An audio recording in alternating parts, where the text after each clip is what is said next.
Ma'am இவ்வளோ நேரம் நம்ம பார்த்தது அனட்டமியை பற்றி மேம். இப்போது இந்த மாதிரியெல்லாம் இருந்துச்சுன்னா என் வெஜினல் நார்மலாக இருக்கா இல்லையான்னு சொல்கிறீங்களா மேம்? சொல்றேன்.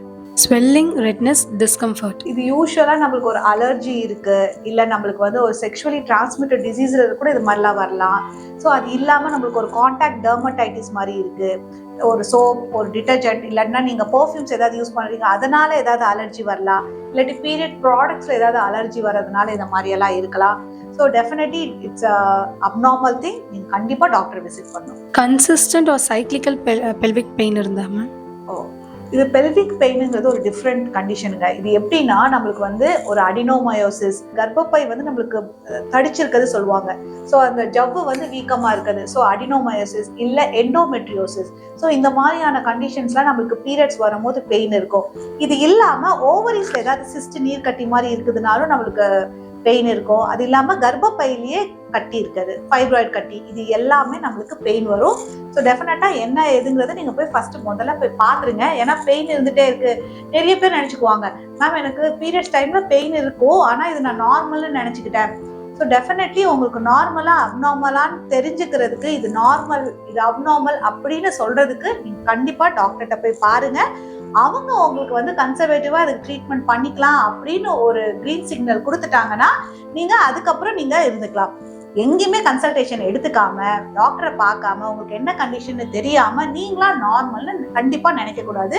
அதுவும் இந்த மாதிரி பீரியட் டைம்ல பெயின் வரத.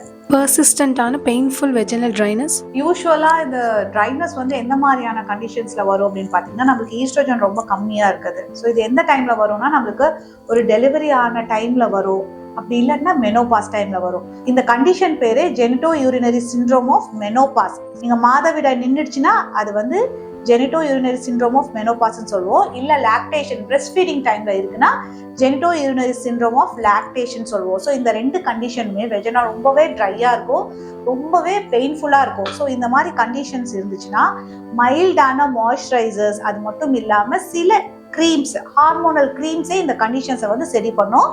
ஸோ அது மட்டும் இல்லாமல் நீங்கள் நல்லா வந்து இன்டர்னலாக பெல்விக் ஃப்ளோருக்கு தேவையான டயட் அண்ட் ஆல்சோ ஹைட்ரேஷனை நீங்கள் மெயின்டைன் பண்ண வேண்டியது இருக்கும். ஸோ இது எல்லாம் சின்ன சின்னதாக நீங்கள் வந்து உங்களுக்கு இந்த மாதிரி ஒரு பிரச்சனை இருக்குது, நம்ம ரொம்பவே வந்து நம்மளுக்கு இதெல்லாம் ஒன்றும் பண்ணாது அப்படின்னு நம்ம நினைச்சோம்னா இது ரெக்கரண்டாக நம்மளுக்கு இது மாதிரி பெயின்ஃபுல்லாக இருக்கும். அடுத்தது வந்து நம்மளுக்கு இன்ஃபெக்ஷன் ஏதாவது வரும், அடுத்தது வந்து நம்மளுக்கு டிஸ்சார்ஜ் வரதுக்கான வாய்ப்பு இருக்கு. ஸோ இது வந்து ஒரு வெஜினல் டிஸ்சார்ஜோ இல்லாட்டினா உங்களுக்கு ஒரு வெஜினல் இன்ஃபெக்ஷன் அண்ட் ஆல்சோ உங்களுக்கு வந்து யூரினரி இன்ஃபெக்ஷனாகவும் மாறுறதுக்கான சான்சஸ் நிறையவே இருக்கு. ஸோ இந்த மாதிரியான கண்டிஷன்ல உங்களுக்கு ஒரு லாக்டேஷன் டைம்ல இல்லை மெனோபாஸ் டைம்ல உங்களுக்கு இந்த மாதிரி கண்டிஷன் இருக்குன்னா கட்டாயம் நீங்க வந்து டாக்டரை போய் விசிட் பண்ணுங்க.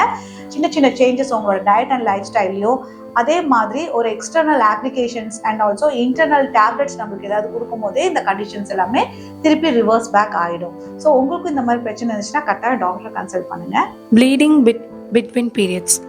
ஓகே, இது பேர் ஸ்பாட்டிங்னு நம்ம சொல்லுவோம். ஸோ உங்களுக்கு பீரியட்ஸ் ஒரு 3 days 5 days முடிஞ்சதுக்கு அப்புறமும் நெக்ஸ்ட் பீரியட்ஸ் டைம்ல லைட்டா ஸ்பாட்டிங் மாதிரி ஆகும். இது யூஸ்வலி நம்மளுக்கு வந்து ஒரு சர்விக்ஸ்ல ஒரு பாலிப் இருக்கு, இல்லாட்டி ஃபைப்ராய்ட்ஸ், அந்த மாதிரியான விஷயங்களையுமே இது மாதிரி நடக்கலாம், இல்லாட்டி ஏதாவது இன்ஃபெக்ஷன் இருந்துச்சுன்னா இந்த மாதிரி நடக்கலாம். ஸோ இதுவுமே இது வந்து it's an red flag, it's an abnormal sign தான். இதுக்குமே நீங்க கண்டிப்பா டாக்டர் விசிட் பண்ணணும். Difficulty inserting tampons or cup. This is the first sign. இது வந்து நம்மளுக்கு ஒரு டிஃபிகல்ட்டி டேம்போன்ல நம்மளுக்கு இருக்கு. உங்களுக்கு பெல்விக் ஃப்ளோர் டைட்னஸ் இருக்கிறதுக்கான நிறையவே சான்சஸ் இருக்கு. ஸோ இது கண்டிப்பா இந்த மாதிரி நீங்க ஒரு இஷ்யூ நீங்க ஃபேஸ் பண்றீங்க, இந்த பெல்விக் ஃப்ளோர் டைட்னஸ் மட்டும் இல்லாமல் வெஜினஸ்மஸ்ங்கிற கண்டிஷன்லையுமே இது மாதிரி இருக்கும். ஸோ இதுக்கு வந்து ஒரு pelvic floor muscle relaxation techniques, exercise இதெல்லாம் பண்ண வேண்டியது இருக்கும், ஒரு மைண்ட்ஃபுல்லான எக்ஸசைஸ் பண்ண வேண்டியது இருக்கும். ஸோ டயஃப்ரமேட்டிக் ப்ரீத்திங் வந்து இந்த மாதிரியான கண்டிஷன்ஸ்க்கு வந்து ரொம்பவே ஹெல்ப்ஃபுல்லாக இருக்கும். ஸோ இதுவுமே ஒரு அப்நார்மலான கண்டிஷன்ஸ் தான். ஸோ பட் நம்ம வந்து கண்டிப்பாக வந்து ஒருவேளை ஏதாவது ஸ்ட்ரக்சரில் ஏதாவது ப்ராப்ளம் இருக்கும், ஸோ நம்ம அனாட்டமியே ஏதாவது ஒரு ப்ராப்ளம் இருக்கலாம், இல்லாட்டினா சிவியராக ட்ரைனஸ் இருக்கலாம், இன்ஃபெக்ஷன் இருக்கலாம். ஸோ கண்டிப்பாக உங்களால் இன்சர்ட் பண்ண முடியல, இல்லை பெயின் இருக்குன்னா நீங்கள் டாக்டரை போய் விசிட் பண்ணணும். This is also not normal. உங்களுக்கும் இந்த மாதிரி வெஜினா ரிலேட்டடாக டவுட்ஸ் இருக்குன்னா டிஸ்பிளே இருக்கிற நம்பருக்கு கால் பண்ணியோ டெக்ஸ்ட் பண்ணியோ உங்களுக்கான சந்தேகங்கள் கேட்டு தெரிஞ்சுக்கோங்க. மீண்டும் அடுத்த வீடியோவில் சந்திக்கிறேன். நன்றி, வணக்கம்.